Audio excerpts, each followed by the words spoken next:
Ei! Boa noite, galera! Uma linda melodia, sinto a energia vibrar, chegando a toda parte, voando pelo ar. Oi! E a voz que embala tal canção me chama a modificar meu modo de viver. Me diz que a vida é muito mais que ouro e ilusão. Quero ser como o som a propagar uma bela canção que invade, renova e transforma o coração.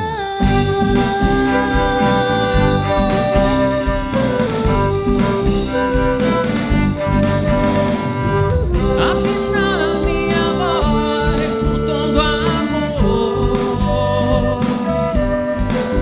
E ouvir, enfim, a harmonia de uma vida a florescer.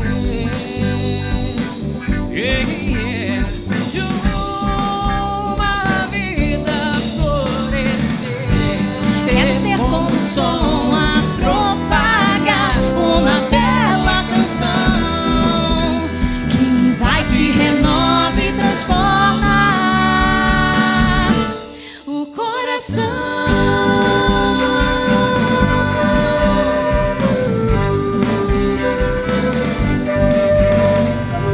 Afinal,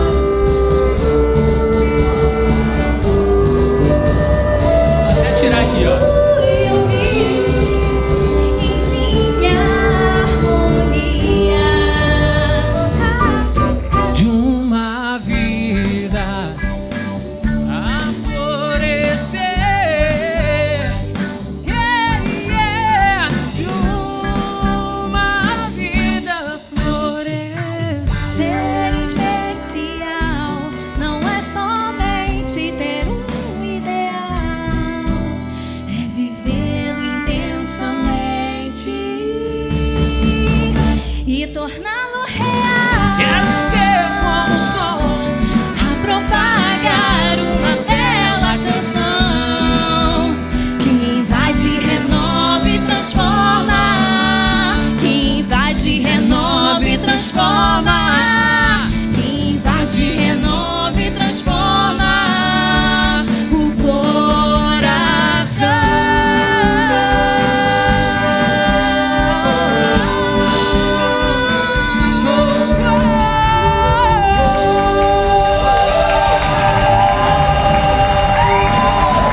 e a palavra divina de boca em boca passa, levando a boa nova da vida além da morte, e a estrela de bonança além do céu fulgente aponta a toda a gente um sopro de esperança, de fé, de luz, de amor. Aponta o sol que nos guia por essa eternidade. Aponta e nos diz: é a vida de luz e liberdade. Aponta o sol que nos guia por essa eternidade. Aponta e nos diz: é a vida de luz e liberdade.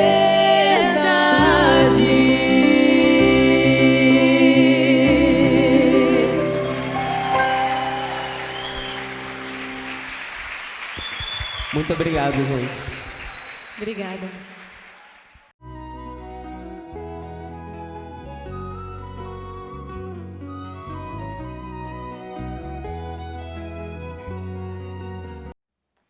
Boa noite, boa tarde, bom dia. Nessa era internética, nós não podemos precisar quando estamos com as pessoas, não é verdade? Mas, fato é que aqui estamos para conversarmos um pouco sobre uma das grandes e extraordinárias parábolas que Jesus nos deixou. É sabido que Jesus falou por parábolas para que os recursos simbólicos que estão contidos nelas pudessem ultrapassar, vencer os tempos sem perder o seu tônus, sem perder a sua força. Então, todas as parábolas, apesar de serem histórias aparentemente simples, cotidianas, que mesclavam aquilo que estava posto na vida cotidiana dos contemporâneos de Jesus, daqueles que conviviam com ele, elas estão eivadas, cercadas de símbolos profundos, tão profundos que nós podemos destacar em qualquer uma das parábolas pontos diversos, pontos de vista de forma bastante diversa. Certamente, se buscarmos pelo ponto de vista religioso, puramente religioso, vamos ter um olhar. Se formos buscar do ponto de vista histórico, nosso olhar vai se ampliar de outra forma e assim por diante. Nós aqui estamos hoje para entendermos, observarmos a parábola do filho pródigo ou a parábola dos dois filhos, como alguns autores trazem através dessa reflexão, que a parábola não conta a história de um filho só, mas de dois, um olhar um pouco voltado para o que o Espiritismo nos traz, obviamente, é um trabalho espírita, é a visão espírita da parábola do filho pródigo, mas ainda sobre um recorte mais minucioso, menor, um recorte menor para que nós possamos entender, talvez com um pouquinho mais de profundidade, algumas questões que são colocadas do comportamento, da maneira relacional desses filhos com esse pai. Partindo da premissa dita pelo Espiritismo, que todos nós somos espíritos imortais, vivendo em corpos perecíveis, mas herdeiros da imortalidade, e que todas as leis divinas estão inscritas na nossa consciência, ou seja, que existe uma parcela da paternidade divina em nós, cada um de nós somos, como somos filhos biológicos de nossos pais terrenos, uns trazemos os olhos dos nossos pais, outros trazemos a sua maneira de falar, outros ainda trazemos o porte, né? Que não foi o meu caso, meu pai é um homem alto, eu puxei a minha mãe, por exemplo, enfim, trazemos traços da paternidade, daqueles que nos deram vida física, fisiológica. Assim também é com a paternidade divina. Nós temos em nós traços da divindade. Nós trazemos em nós, em potencial, para ser desenvolvido, muitas das virtudes da própria divindade. Jamais seremos perfeitos como Deus, conforme está no Livro dos Espíritos. Perfeição total e absoluta só é divina. Mas somos seres perfectíveis, somos seres em evolução, somos seres em crescimento. Partindo desse ponto de vista, desse olhar, nós vamos tratar da parábola do filho pródigo do ponto de vista relacional. Como é a relação? Como Jesus coloca a relação desses filhos com esse pai? Então vamos à parábola. Disse Jesus: um homem tinha 2 filhos. O mais moço disse a seu pai: meu pai, dá-me a parte do patrimônio que me toca. O pai então repartiu entre eles os haveres. Poucos dias depois, ajuntando tudo que lhe pertencia, partiu o filho mais moço para um país muito, muito distante. E lá dissipou sua herança, vivendo dissolutamente.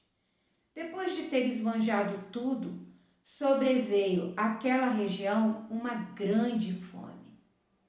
E ele começou a passar penúria. Foi pôr-se a serviço de um dos senhores daquela região, que o mandou para os seus campos guardar porcos. Desejava ele fartar-se das vagens que os porcos comiam, mas ninguém lhes dava. Entretanto, então caiu em si e refletiu: quantos empregados há na casa de meu pai que têm pão em abundância, teto para lhes cobrir a cabeça, roupas a que se vestir, e eu aqui a morrer de fome? Levantar-me-ei e irei ao meu pai, e dir-lhe-ei: como meu pai, pequei contra o céu e contra ti, já não sou digno de ser chamado teu filho. Trata-me como a um dos teus empregados. Levantou-se, pois, e foi ter com o pai. Estava ainda longe, quando seu pai o viu, e, movido pela misericórdia, correu-lhe ao encontro, lançou-se-lhe ao pescoço e o beijou. O filho lhe disse então: meu pai, pequei contra o céu e contra ti. Já não sou digno de ser chamado teu filho. Mas o pai disse aos servos: trazei-me depressa a melhor veste e vestilha, e ponde-lhe um anel no dedo e calçado nos pés. Trazei também o bezerro cevado e matai-o. Comamos e festejamos. Este meu filho estava morto e reviveu. Tinha-se perdido e foi achado. E começaram a festa. O filho mais velho estava no campo. Ao voltar e aproximar-se da casa, ouviu a música e as danças. Chamou um servo e perguntou-lhe o que havia, o que seu pai estava festejando. Ele lhe explicou: voltou teu irmão, e teu pai mandou matar um novilho gordo, porque o reencontrou são e salvo. Encolerizou-se ele e não queria entrar, mas seu pai saiu e insistiu com ele. Ele então respondeu ao pai: há tantos anos que te sirvo, sem jamais transgredir ordem alguma tua, e nunca me deste um cabrito para festejar com os meus amigos. E agora que voltou este teu filho, que gastou os teus bens com as meretrizes, logo lhe mandaste matar um novilho gordo. Explicou-lhe o pai: filho, tu estás sempre comigo, e tudo que é meu é teu. Convinha, porém, fazermos festa, pois que este teu irmão estava morto e reviveu, tinha se perdido e foi achado. Essa parábola está anotada no Evangelho de Lucas, no capítulo 15, nos versículos 11 a 32. Observemos então agora os personagens da parábola. Lembrando que, quando Jesus traz essa parábola, quando Jesus vai falar desses personagens, ele vai falar de um histórico da humanidade. Ele vai falar de posturas da humanidade de todos os tempos, na figura dos filhos. O Senhor, o pai de família, todas as vezes que Jesus refere-se ao pai de família, ao Senhor da vinha, ao Senhor dos campos, ele está falando de Deus. E ele vai traçar alguns referenciais dessa figura paterna. Ele primeiro vai dizer que esse Deus, que esse pai, é um pai respeitoso. Vejamos, como seria de se esperar que um pai que mantém seus filhos na sua propriedade, aonde se espera que essa propriedade só seja dividida para com os filhos, essa herança só seja dividida, compartilhada com os filhos após a morte do pai,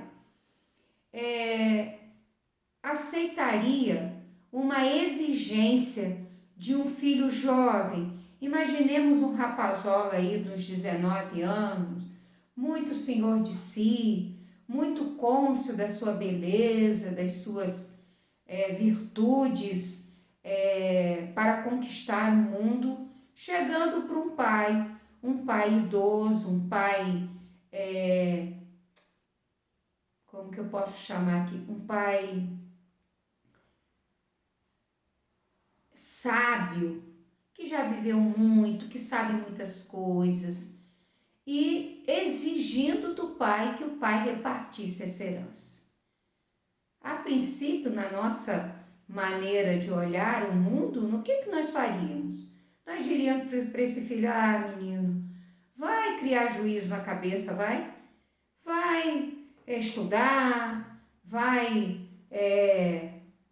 trabalhar, vai para o campo, vai lá que estão esperando você lá para plantar a próxima safra, para cuidar do rebanho. Vai lá, depois a gente conversa. Daqui uns 4, 5 anos a gente conversa. Não seria assim? Pois é, mas esse pai é tão respeitoso, tão absolutamente cônscio da confiança que tem nos próprios filhos e da capacidade desses filhos de tomarem algumas decisões por si mesmos e, com certeza, assumirem as responsabilidades dessas suas vontades, dessas suas capacidades de tomarem decisões, que escuta. Ele para e escuta esse filho.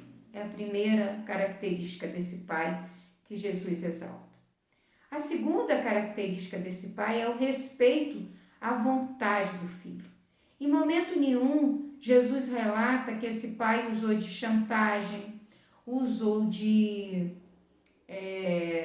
subterfúgios, usou de regras para que não deixar esse filho sair de casa. Ele simplesmente reparte a herança. Ele simplesmente pega aquilo que seria dado a esse filho posteriormente e dá ao filho a parte que lhe cabe. Então ele é generoso, ele é respeitoso, ele é presente, ele é atento. Ele sabe que não havia outro caminho a não ser deixar que o filho vivenciasse essa experiência. Muitas vezes, nós, pais terrenos, temos tanto zelo e tanto cuidado dos nossos filhos, principalmente os nossos filhos quando eles ganham uma certa idade, que nós nos esquecemos que eles precisam experienciar, que eles vão precisar viver e caminhar com as próprias pernas para entenderem de si próprios, entenderem das suas necessidades, entenderem do que lhes faz bem e do que lhes faz mal. E nós queremos viver pelos nossos filhos. E muitas vezes, escondidos atrás de uma aparência de pais zelosos, somos aqueles pais que cerceamos os nossos filhos. Somos aqueles pais que tiramos dos nossos filhos a capacidade de experienciar. E aí dizemos assim, mas vão sofrer. Vão sofrer. Mas se ficarem também aonde não querem estar, também estão sofrendo. Como vai ser esse sofrimento? De que forma esse sofrimento vai ser vivido? É que vão se diferir os processos. Bom, falando um pouco mais do pai, né? Esse pai generoso, respeitoso, presente, atento e gentil, reparte e deixa que esse filho se vá. Daqui mais um pouquinho, nós vamos falar de mais uma característica do quão gentil é esse pai num determinado momento da parábola. Mas antes nós vamos olhar um pouquinho para o filho que vai embora. O filho que é pródigo. O que é ser pródigo, né? O que é a prodigalidade? O que essa palavra tem a dizer, né? Normalmente, prodigalidade é um adjetivo, né? É uma qualidade, e a qualidade aqui não quer dizer que ela é sempre boa. Qualidade no sentido assim de pertencer a. É o que despende em excesso, é o que esbanja, é o que dissipa. Então, vamos lá. Quando esse filho pede ao seu pai a herança,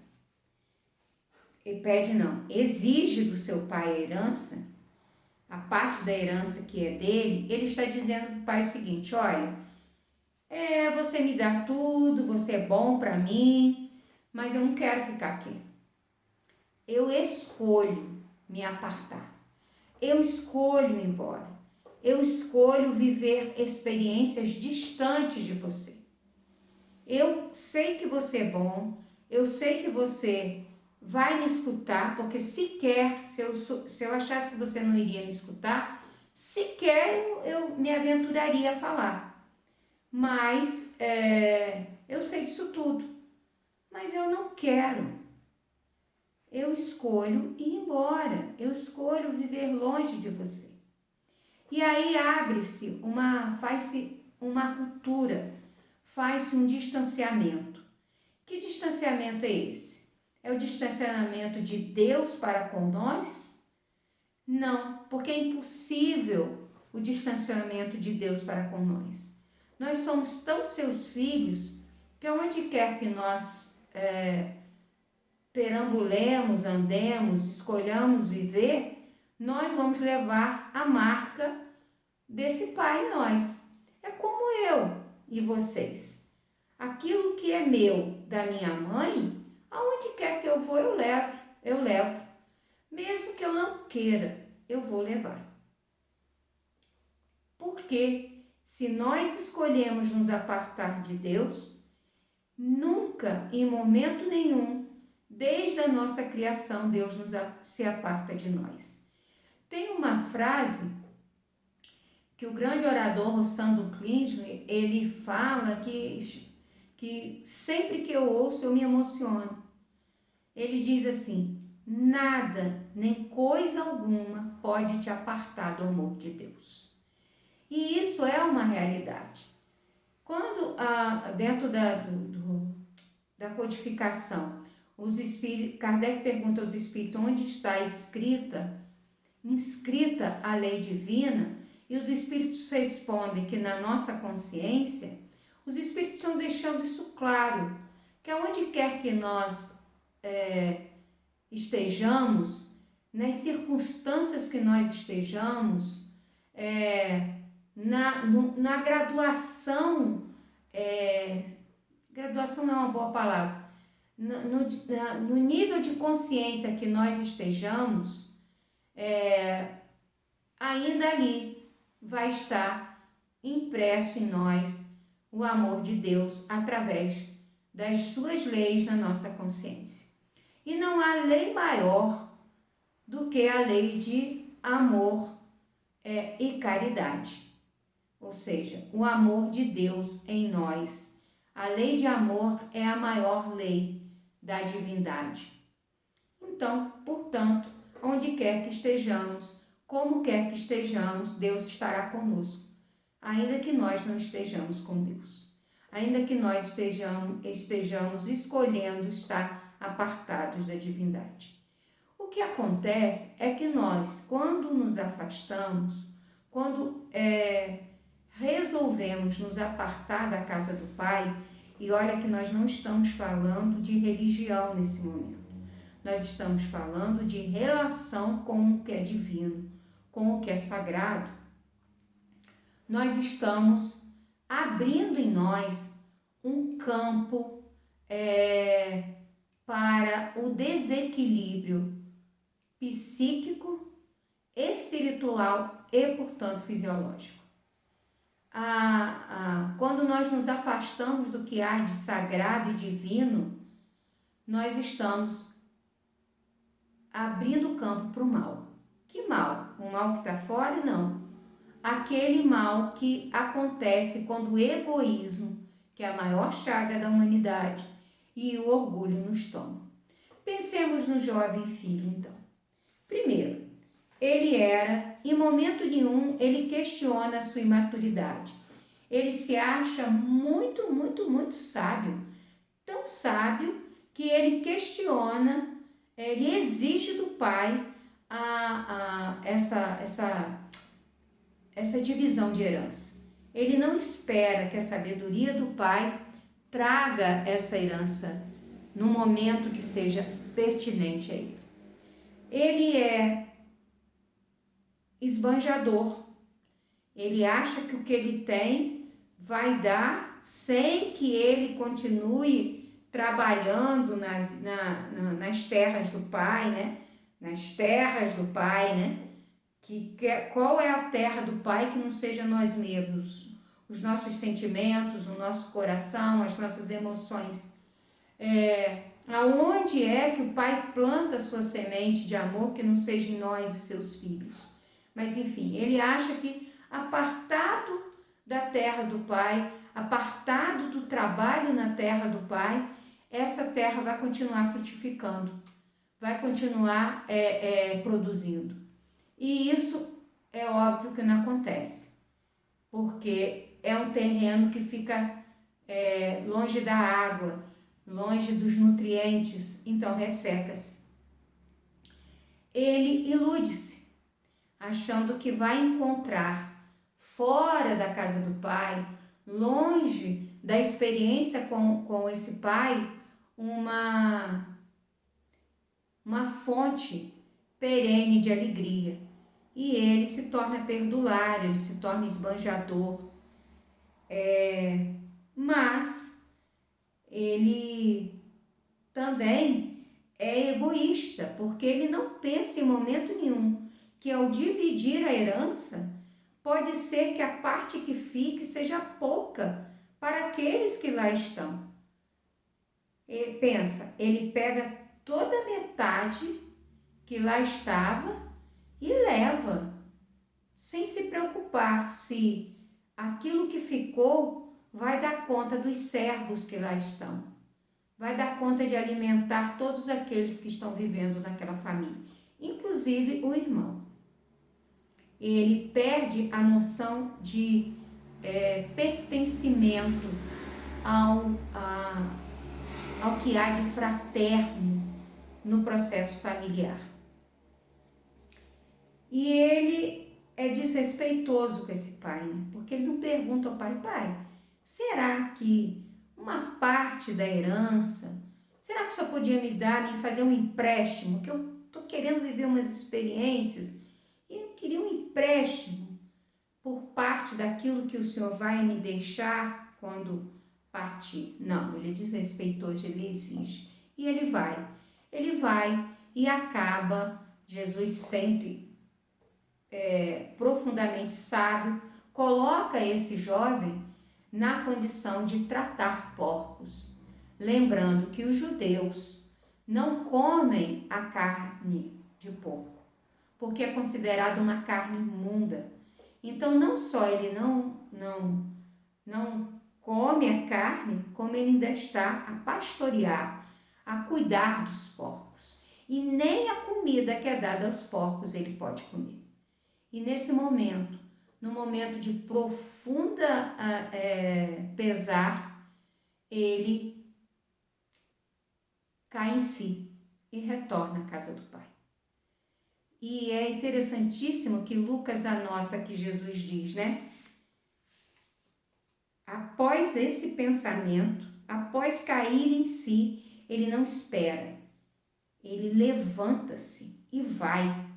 Ele percorre todo o caminho de volta até chegar à casa do Pai. Então ele vai passar por todas as agruras, com fome, com sede. Ele vai precisar transferir-se de um ponto ao outro. Isso não se dá por magia, se dá por esforço. Nesse momento começa a retomada, começa o reencontro do filho pródigo com ele mesmo, porque ele tem todo um caminho para pensar no que ele fez, todo um caminho para se arrepender, todo um caminho para se reestruturar até chegar à casa do Pai. E quando ele está ao longe, o Pai o vê, e o Pai não espera que ele chegue perto, o Pai não espera que ele implore, o Pai não espera que ele se humilhe. O Pai sai correndo. Um senhor, um idoso, conforme está colocado pela parábola de Jesus, e vai correndo ao encontro do filho. E já pede que os servos tragam uma roupa, porque ele sequer quer que esse filho chegue em casa de forma em frangalhos, rasgado, sujo, mal cheiroso. Ele vai e encontra-se com esse filho, e abraça esse filho, e beija esse filho, generosamente, como só o Pai Deus é conosco. E esse momento da parábola me emociona, porque quantas vezes, cansados, caindo em si das nossas fragilidades, do quão estivemos distante da casa do Pai, ao enviarmos um pensamento de pedido de socorro, a espiritualidade vem e age, e nós instantaneamente sentimos em nós o efeito da nossa reconexão com Deus, porque Ele nunca esteve longe de nós. mas nós vamos fazer um salto e vamos direto ao outro filho.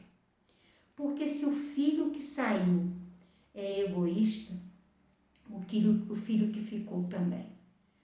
Um é o egoísta corajoso, que tem a coragem de dizer das suas vontades. Ele tem a coragem de dizer, realmente eu tenho vontade de sair, de gastar, de não usar a inteligência que você me deu do jeito que você gostaria que eu usasse. Eu vou usar para escrever teses, livros.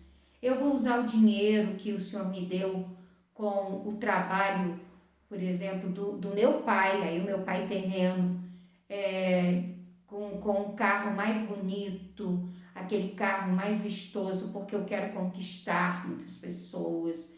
Eu vou usar a minha beleza para seduzir. Enfim, ele tem a coragem de mostrar quem ele é.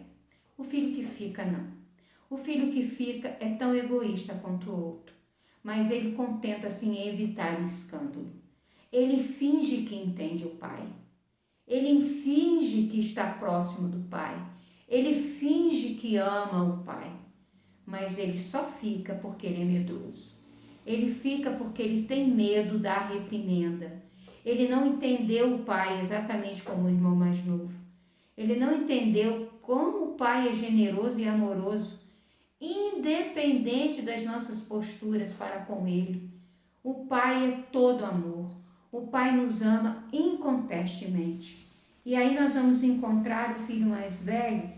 Primeiro, se ele é mais velho, ele deveria entender melhor o pai, não é? Ele não passa mais tempo com o pai. Ele não conhece o pai melhor, então ele já deveria ter entendido isso. Mas ele não entende. Ele é o que barganha, o que pensa que pode barganhar com o pai. O outro exige, esse vende, barganha. Olha, pai, eu fiquei, eu te servi, então, afinal de contas, agora você me deve. Não é assim que a gente às vezes faz? Acha que Deus nos deve saúde, simplesmente porque nós resolvemos que hoje vamos ao Laje fazer uma beneficência, simplesmente porque nós fomos honestos e íntegros e jamais passamos ninguém para trás, então nós merecemos não pegar Covid, nós merecemos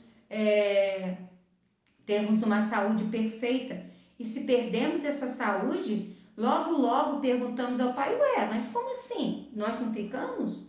Nós não somos aqueles que somos os espíritas que jamais deixamos de estar na casa espírita, que jamais deixamos de ir à reunião mediúnica? Não é assim que a gente faz?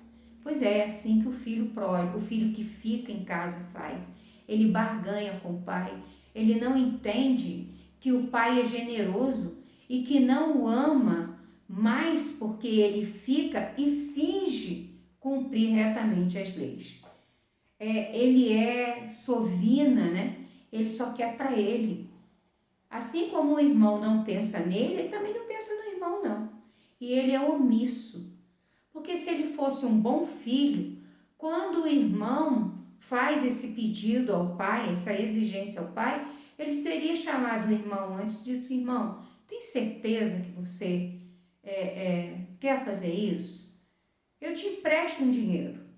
Você quer sair, quer viajar, eu te empresto um dinheiro. Quando você puder, você me paga. Mas não exige isso do nosso pai agora, você vai ferir nosso pai, você vai magoar nosso pai. Mas ele é omisso, por quê? Porque com a saída do irmão, o que acontece? Todas as atenções do pai se voltam para ele. Quantas vezes nós, quando vemos um companheiro nosso dar um passo em falso, tomar uma atitude mais ousada, nós pensamos assim, vai se dar mal. E quando ele volta para a casa do pai, e o pai não deixa que esse se dar mal dele seja pior do que o que já foi, pior do que cuidar dos porcos e passar fome, a gente fica se sentindo injustiçado. Eu fiquei e não tenho esses holofotes, não tenho essa atenção do meu pai. E aí a gente se lembra, né, que Jesus diz, né? Aqueles que precisam de médico são os que estão doentes. E mais doente estava o filho que volta, porque estava morto e reviveu. O filho que fica, ele também é arrogante, porque ele cobra o pai. E o pai é tão fantástico, tão generoso, que ele vai até o filho e diz para o filho, vamos lembrar aqui como é que é? Ele diz assim,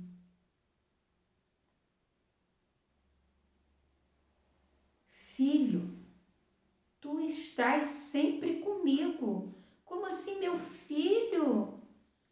A gente se senta na mesma mesa, eu te conto os meus planos, eu divido com você as minhas alegrias, as melhores colheitas.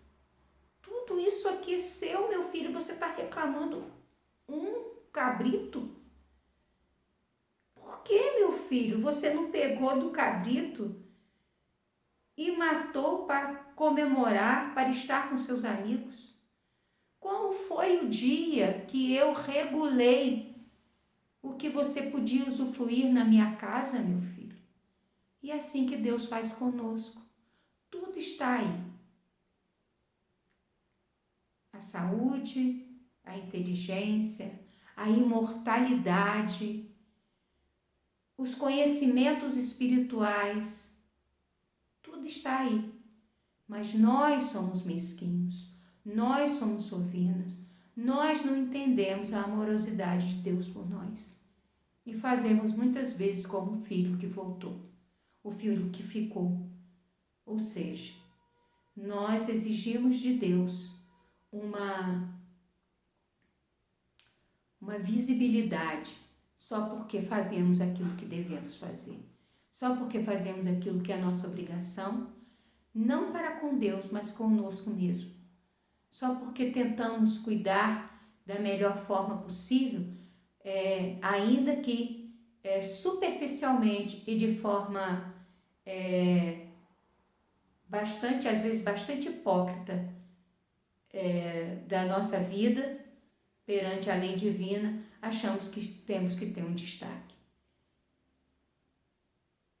Se estamos com o Pai, se estamos na casa do Pai, se estamos usufruindo da casa do Pai, que realmente vivamos com Ele, porque se somos o filho que ficou, estamos tão apartados da casa do Pai quanto o nosso irmão que saiu. E quando ele volta, nós estamos tão enceguecidos pelo nosso ciúme, a nossa inveja, que ao invés de dizer, o meu irmão que voltou, não, a gente diz, esse teu filho. Quantas vezes a gente diz, esse empregado, ou esse presidente da república, ou esse americano, ou esse seguidor do Talibã, esse teu filho. Não, somos todos filhos do mesmo Pai. E o meu irmão, que hoje age de forma equivocada, não é pior do que eu, se não entendo que ele precisa que eu também o receba de braços abertos para comungar do amor do meu Pai. Não porque o meu Pai vai regular esse amor, não porque o nosso Pai regule o amor, mas porque nós nos afastamos dele. Então, quer estejamos na posição do pródigo, quer estejamos do filho que ficou, passemos a olhar para o nosso Pai de forma menos